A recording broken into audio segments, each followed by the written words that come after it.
Hi, this is Rabbi Chaim Kaufman. Welcome to our 156th installment in the Torah portion of the week. We are holding by Parshas Vayishlach, another packed parsha. Speaks about the meeting of Esav and Yaakov. Yaakov struggles with the angel. We have the story of Dinah, right? Dinah's abduction. We have all that. The birth of Binyamin and the death of Rachel. And we have at the end the sentence of Asa. Right? So I wanted to focus on that a little bit. The Torah says chapter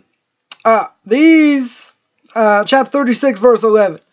Sons of Eliphaz were Teman, Omar, Zepho, Gatam, and Kenaz. Verse 12, and Timnah was a concubine of Eliphaz, son of Esav. She bore Amalek to Eliphaz. These are children of Ada, Esav's wife. So we have genealogy here.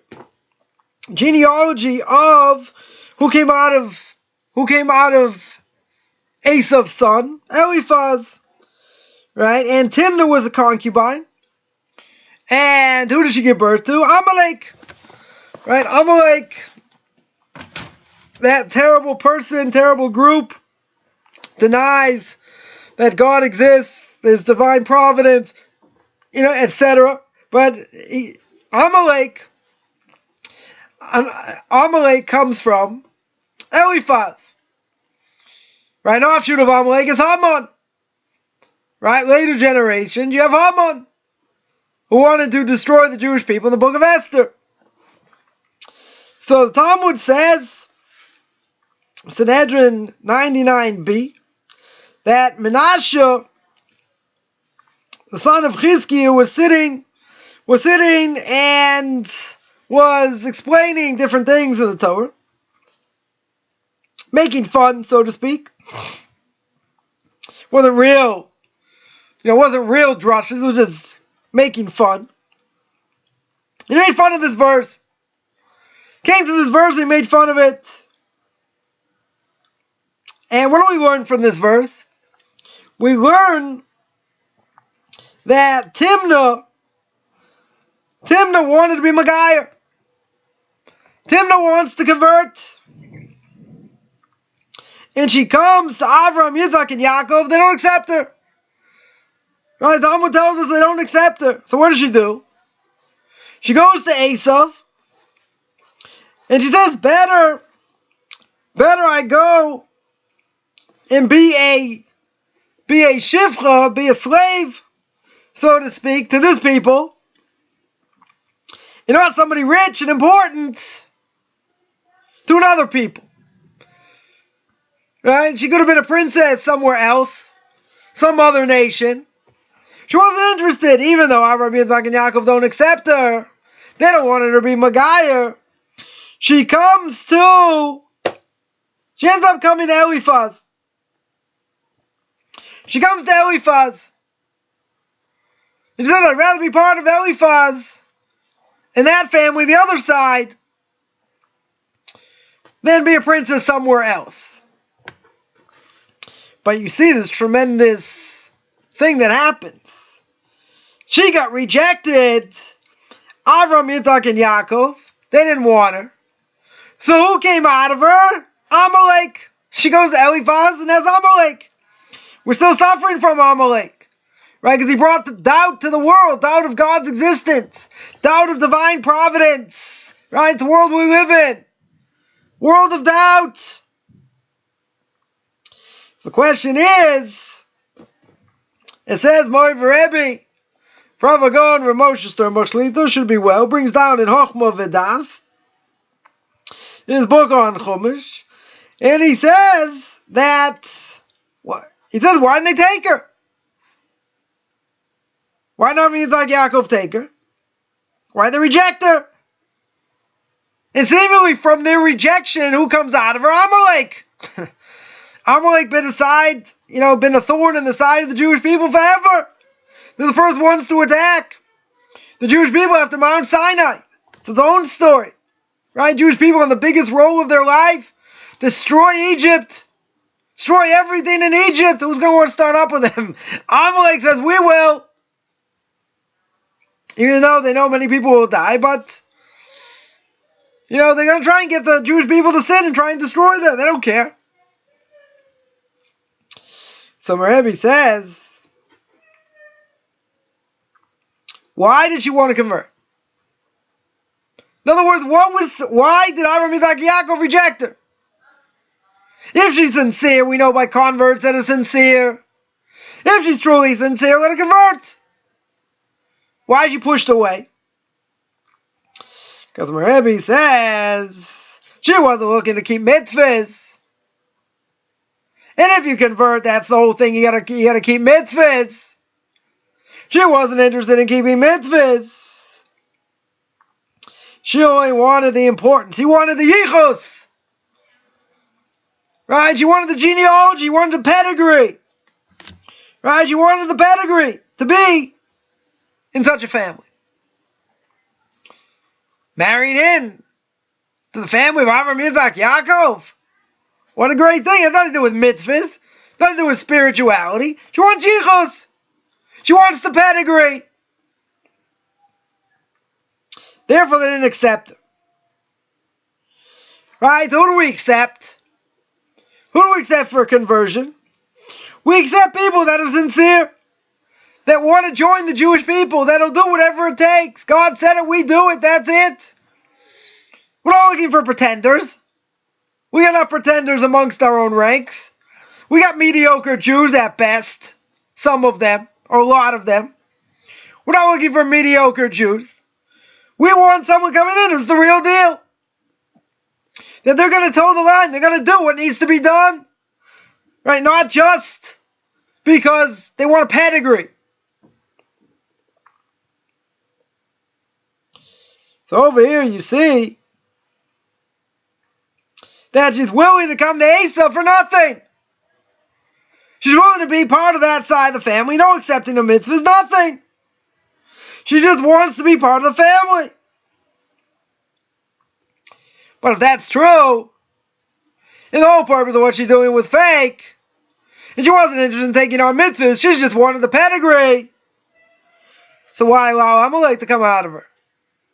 Why the Avos? Why Avram, Yitzchak, Yaakov? Why seemingly they punish that Amalek comes out of her? She wasn't the real deal. It's pretty clear she wasn't. That's why they punished. The Rebbe says they're punished because they pushed her away. Right? They should have tried to have an influence on her. You tell me, we don't do kiruv with goyim. We're not interested in drawing them closer. But over here, they could have had an influence. They could have had an influence.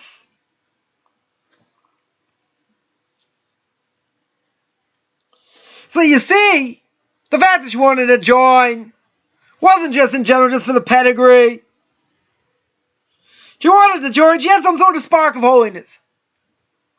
She had some spark. So it makes sense why she wants to join. So when Eliphaz decided to take her as a concubine, problem was, now her motives aren't pure. And they get mixed up with the dark side. And it was so dark that who came out of her? Who came out of her was none other than Amalek. The darkest of the dark. The ones who deny God. The ones that deny He runs the world. Ones that bring doubt to the world. It's the world we live in today.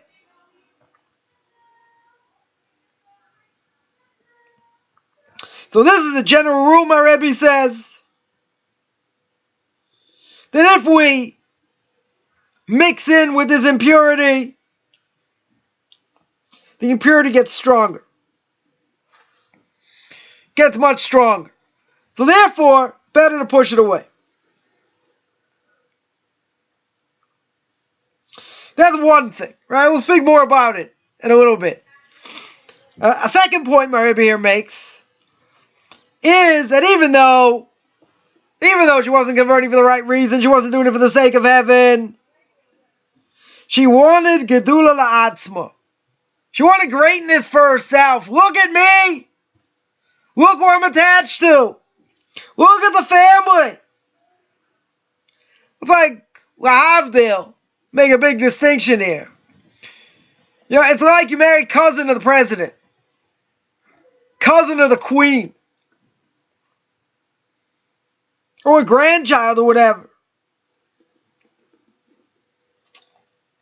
Not just pedigree, showing how important you are by being part of such a family. So therefore, she wasn't accepted. She wants to say, look at me. Look who I'm a part of.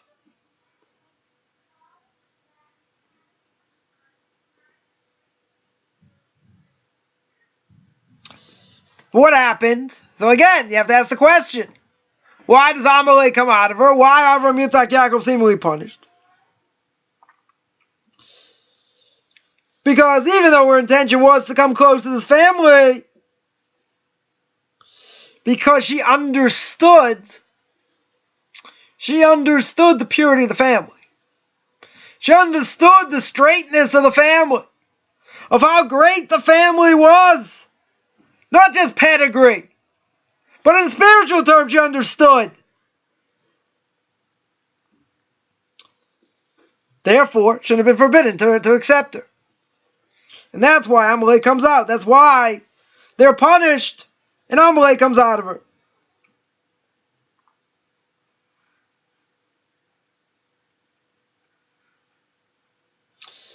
So where did they make the mistake? The mistake was they thought she's coming for honor, for glory. Look at the family I'm a part of. That's why they didn't accept it. Seemingly they made a mistake in that. So let's get back to the first point here. That she's coming to convert for the sake of pedigree. Now, we know, or if you don't know, you'll know now, that a person converts, there are no conditions. They don't make conditions. Right? Though, another topic I've spoken about quite a bit.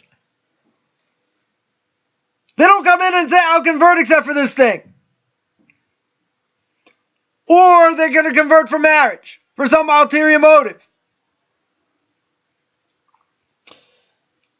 And let's say a person wants to convert because, this family is an important Jewish family. They don't want to convert because they believe in Torah Mina Shamayim. They believe God gave the Torah. There are mitzvahs to keep. They converted because it's prestigious. They're making it conditional. Torah doesn't compromise. The Torah does not make conditions.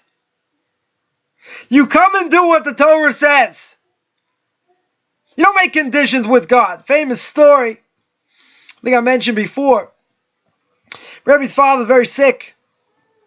He's very sick with cancer. The Chazon Ish, when he was inquiring about the family, make a shidduch for my Rebbe. He asked some things about the family. So somebody knew the family very well, and he told the following story about his father. His father was dying. His father had cancer. And someone told him, if you give a nice sum of money to charity, you can make a condition with God and say, I'm giving this money that I should be well, that I should be healed. There's a segula, right, that a person does that they can get well. So what did my Rebbe's father say? My Rebbe's father answered, you don't make conditions with the Ribono Shel Olam.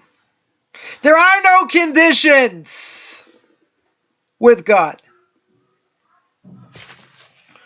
When the Chazon Ish heard that, Chazon Ish said, I don't need to hear anything else. I already heard enough. Because he stood on this point, and he said, when it comes to God, there are no conditions. Yeah, we want to pray, we want to be better. God forbid the person's sick. And we don't say, God, if you do this, I'll do that. No conditions. Very high level. Because in theory, the Talmud brings out many cases where someone would say, I'll marry this person on condition he's a Talmud Chacham. If he's going to be a rabbinic scholar. So no question, is that vow any good? Right, what if he's an Amaret? What if he doesn't know anything? Or what if he never amounts to be a Talmud Chacham? It's invalid.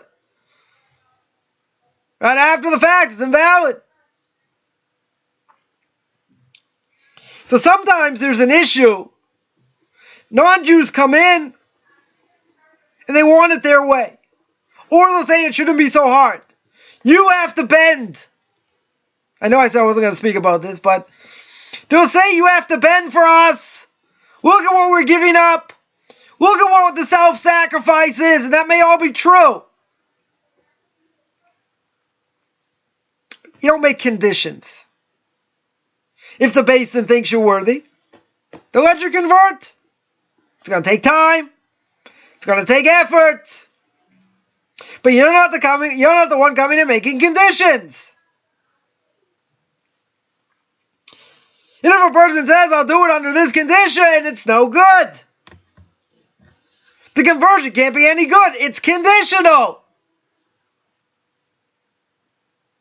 Because if a person says, I'll do this, I'll keep all this except for one thing, who's going to take them seriously? If you do things for ulterior motives, you're going to marry into this family, this nice Jewish family, and you convert and whatever, but that's ulterior motives. If that's the case. Right? Or, you think it's good for the pedigree. Or whatever condition. Now this might seem a little bit harsh. As I mentioned in my video, do you think it was going to be this easy? The Beis Din doesn't owe you anything. You're coming in. You don't dictate. I mean, if you do, you got chutzpah to do it.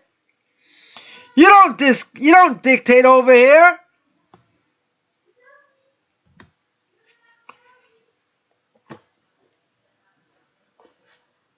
So conversion is about proving you're the real deal.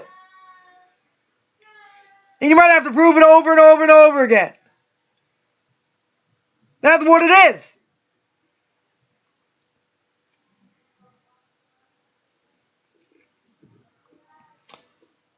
But again, it's not for anything else, because you believe the Torah is true. You believe God spoke to Moshe, passed it down. Right? There's a mitzvah to listen to the rabbis. And you have to do whatever it takes if you want to convert.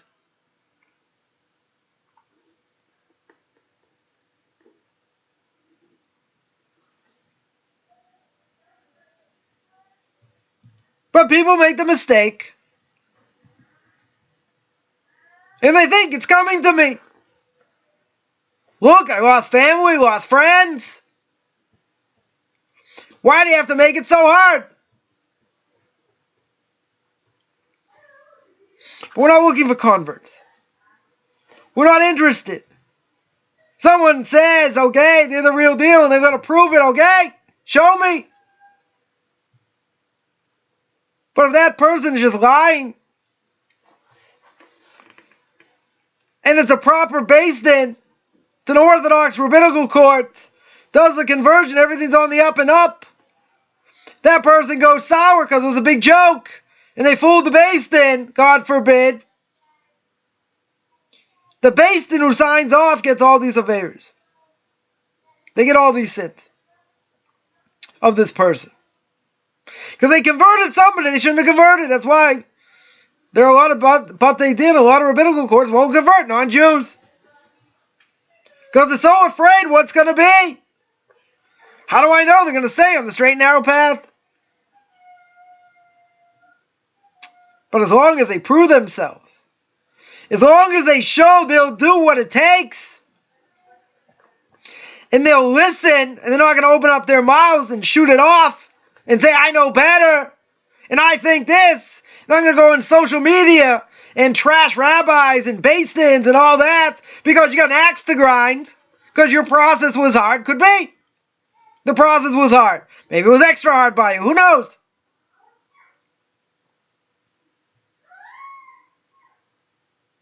But you're coming to them. Nobody's perfect.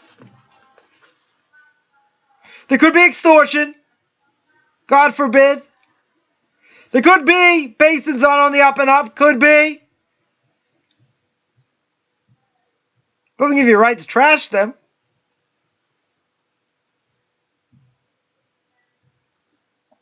Certainly not going on social media. And doing it because you think you got a big mitzvah to expose them. If they're rogue Beis Din's one thing. You can warn people. You got to be careful how you do it. Some people have it easier, some people have it more difficult. But the Beis Din has to clarify. And it has to be clear to them that the person coming to convert is the real deal. Not going to happen overnight. They're going to have to see. It's going to take time. Right? They're going to have to get reports where they ate for Shabbos, where they went for festivals. They're going to want to see them in the context of a year, at least living in a Jewish community, doing what they need to do, keeping what they need to keep. And then once they're sure, they'll let them convert. Or should let them convert. So the process is not usually more than a couple years. That's the average. If it takes a year, you're lucky. But again, the Beis Din has to be clear. Beis Din has to be sure. They don't want to sign off on someone they have a doubt on. But make no mistake, a non-Jew, either married to a non-Jew, or if they're married to a Jew, it's even worse because it looks like they're converting for the sake of marriage. Major red flag. Beis Din's going to take their sweet little time because they want to see that if, God forbid, your spouse got hit by a bus, God forbid, dropped dead or whatever, you're still going to go through conversion. Or significant other, whatever. Or if a non-Jew married to another non-Jew. I get this question a lot. Both have to be in the same path.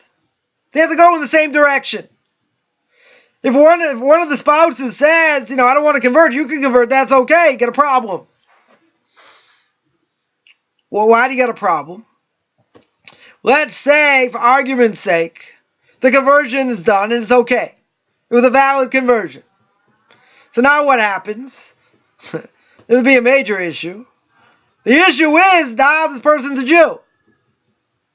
Whether it's the male or the female, it doesn't matter. One of them's Jewish, one of them's not. So now you got a Jew married to a non-Jew. Into marriage. Every time they're together, it's a Torah prohibition. That's one issue. Second issue is, let's say there are no kids involved, we'll make it easy. Right? One of them doesn't want to, not interested in conversion. So they do whatever they do on Shabbos. They do whatever they do on a festival. Eat what they want. Problem with kashrus, problem with all kinds of things. So therefore, both have to be in the same path. Right? Either you get divorced, that's one option, which I don't normally recommend if things are okay. Or you don't convert, you be a Noahide. Plenty what to do as a Noahide. Plenty what to learn.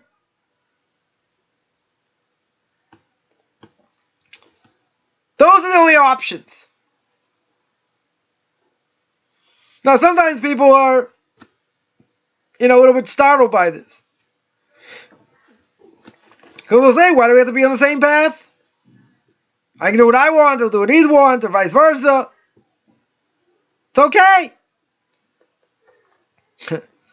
But think about the reality. The reality is, if all things being equal, you have a Jew married to a non-Jew. That's no good. And again, if the conversion's done properly, it's a total prohibition. Every single time.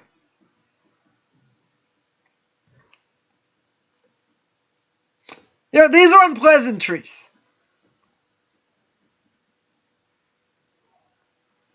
Right? It's a hard thing. But certainly both have to be in the same path. There'll be a tremendous amount of conflict otherwise. Not to mention halachic issues. Many, many halachic issues. So the Basin's got to be careful. And they want to make sure that under no circumstances is a person going to convert with ulterior motives. Now, can that person hide it? They can try and hide it. It'll come up at some point. Unless they totally convince the Basin and the Basin, gets messed up. Could happen.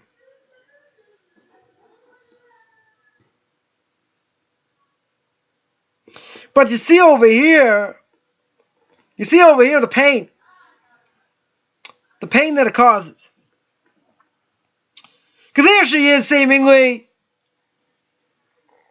coming to the Jewish people and say, well, they weren't the Jewish people yet, but coming to Avraham, Yitzhak, and Yaakov, I want to be part of it. Let me in.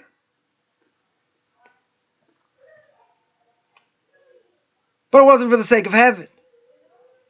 It was for the sake of prestige. It was for the sake of a name. Pedigree.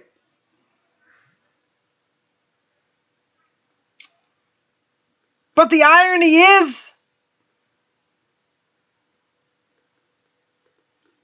that the fact that they pushed her out, they didn't try and have an influence on her, they're punished. We're not looking for converts. I should be out there trying to convince people they should convert. Why? We don't proselytize. We're not interested, people convert or not. You want to convert? Okay. Show me. Show me you're the real deal. You want to stay in Noahide? You can still eat shrimp. Benefits.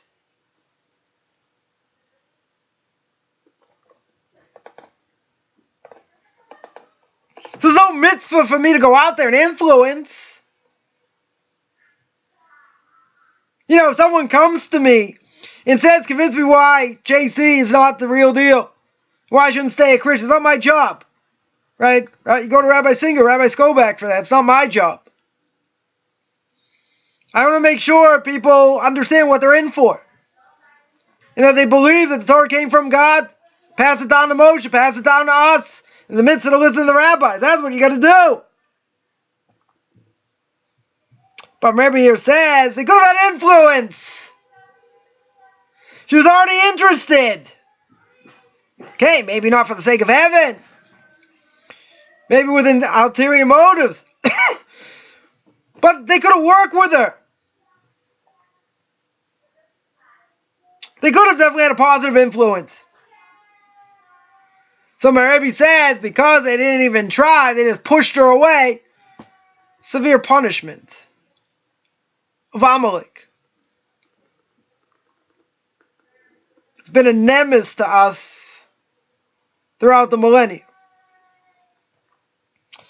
So you see, by the Avos, some minor thing that they do can get so overblown in the severe punishment, severe repercussions that come out of it. If it was just one of us, God's going to say, could that influence? Care less. Let her go. Person doesn't have to convert. Send them on their way. Push them away. What do we need them for anyway? Right? Non-Jews, converts giving Judaism a bad name throughout the millennia. We don't need them. Maybe I should work harder trying to bring some people closer. Not my obligation. You're coming to us. You come under our rules. I should sit there and haggle back and forth. Why you should do this, that. Not my job. Person got questions, one thing. I should be out there trying to convince you. Again, you can stay in Noahide, eat shrimp, still have a portion of the world to come. Plenty of things you can do and still have a portion of the world to come. Or have to convert for. It's a lot more complicated. It's a lot more difficult. I'm not trying to push anyone away. It's a reality.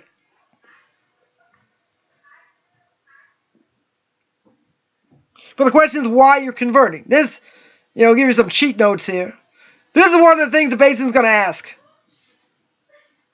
Why in the world do you want to convert? So you have to have a good story. Right? I can't answer why someone would want to convert. But they want to hear sincerity. They certainly want to hear you don't believe in Christianity, you don't believe in these other things. You believe Torah is the real thing.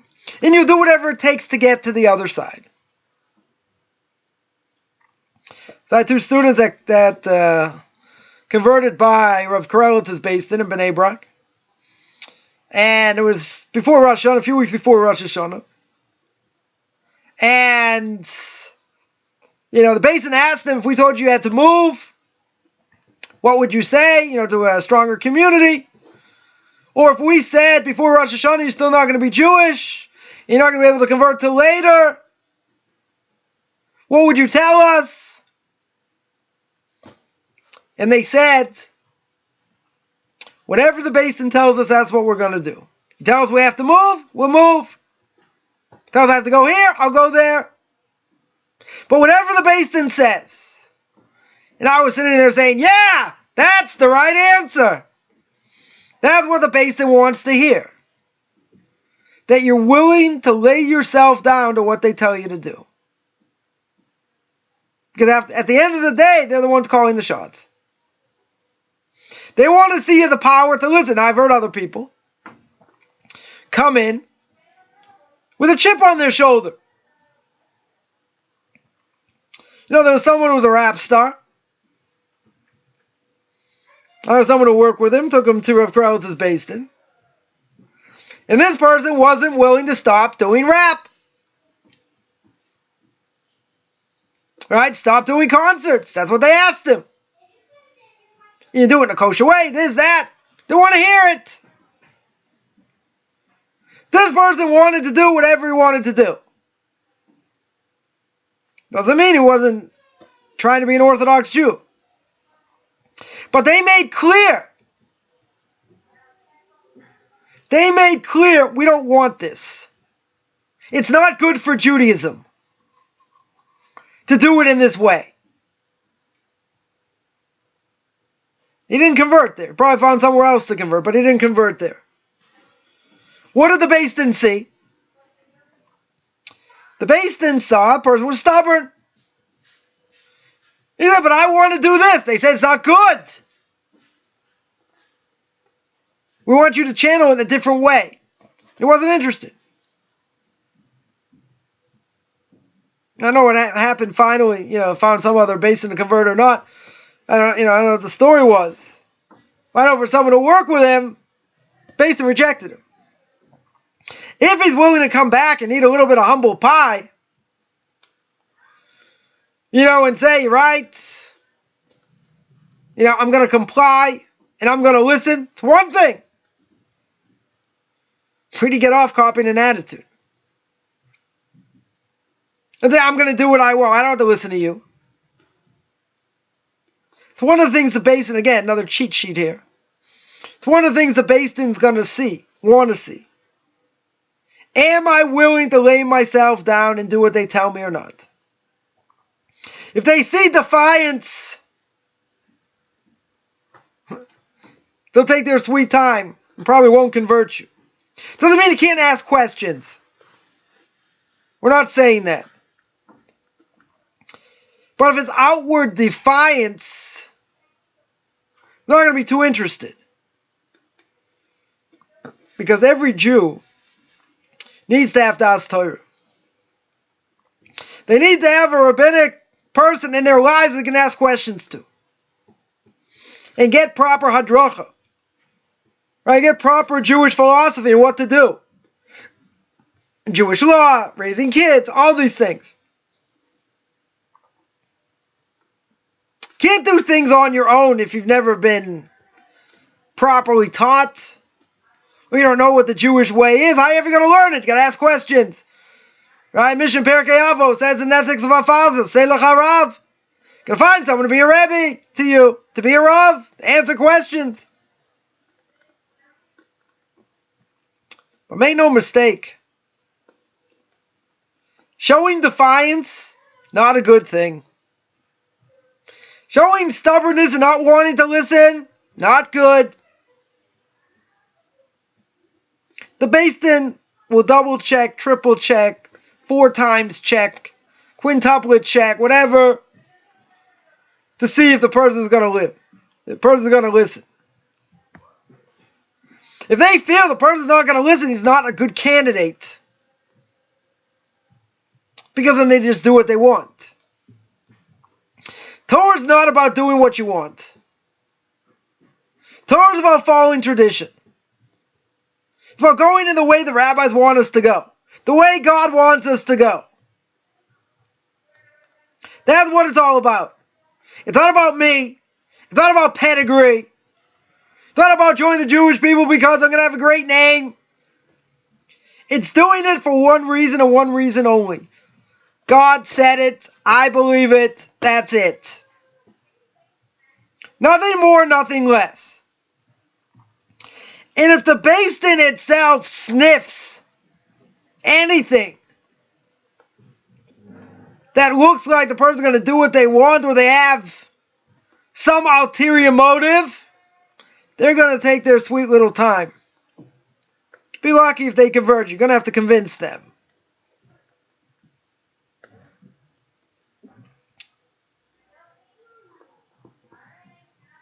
But you owe them. Not the other way around. Again, can Beis Dins be corrupt? Yes. Can they do the wrong thing? Yes. The system is what it is. But at the end of the day, you're not coming in making conditions. When you make conditions, the Beis Din is going to say, very nice. Keep talking. Okay, good. You finished. You don't make conditions.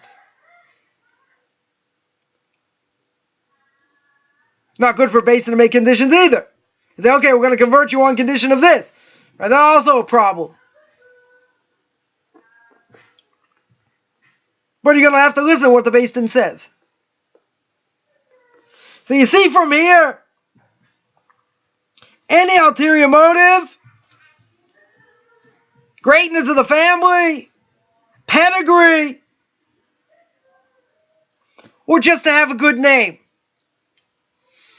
or do it for marriage. What's the big deal? Non-Jew married to a Jew. Okay, so they want to convert. Makes the Jewish family feel good. But you're not taking on any mitzvahs. You're not doing anything. You're just doing it in name only. And name only means bupkis. Doesn't mean anything without mitzvahs. I saw someone recently put on a post, on Facebook about, being a cultural Jew. Can you be a cultural Jew? No! There are plenty of cardiac Jews in the Jewish people. Cardiac Jew doesn't mean anything. It just means you feel good about being Jewish. You do Jewish things. Eat bagels. Watch Jewish movies. It has nothing to do with observance. So someone says, I want to convert to be a cultural Jew. Why? Cultural Jews do not add anything to Judaism. Destroy, uproot, crush Judaism. Not good, upstanding Jews. The way the Torah looks at them. I don't care the way the rest of the world looks at them. It's irrelevant. So it's like saying, I want to be a Jew without any religion. No mitzvahs. Imagine going to the church, going to the imam, converting to Islam. You say, I'm going to convert, no trappings, no dress, no food, no special food, none of this. I'm just doing it name only. I'm doing it to be a cardiac whatever. They're even going to look at you? They're even going to sniff in your direction? I don't think so. It's not in name only. It's like, you want all the benefits and do nothing. Imagine, go to any other religion, whatever it is. Make such a claim. I want the cultural aspects. I want all the nice recipes. I want these other things. But I don't want the religion part. I don't want to participate. I'm not interested. I'm interested in having the name. That's it. Comes along the Torah and says, no. You want to convert? Judaism's about action. It's about doing. Not about gefilte fish. Not about eating a bagel, reading the New York Times. Sorry. It's about doing what's right according to what the Torah says. It's about not making conditions. It's about following absolute truth. So I want to remind everyone, I have a class every Tuesday night, 9 o'clock New York time. Duties of the heart. We're in Shar Bitachon. The gate of faith, belief in God, and through livelihood and through our everyday life. I have 2 question and answer sessions every Tuesday and Thursday. 10 o'clock in the morning New York time. I live on Facebook and Zoom. Also have a class in the book of Leviticus every Sunday, 9 o'clock in the morning, New York time. And that's also Facebook and Zoom. I also have conversion classes twice a week, Thursday, 4 o'clock New York time. Sunday, 4 o'clock New York time. Thursday, 9 o'clock New York time. If anyone interested in any of these classes, you can contact me on Facebook, Beyond Orthodox Conversion and Judaism. You can send me an email, rabbichaimkaufman@gmail.com, RABBICHAIMCOFFMAN @gmail.com. Wishing everyone a great Shabbos!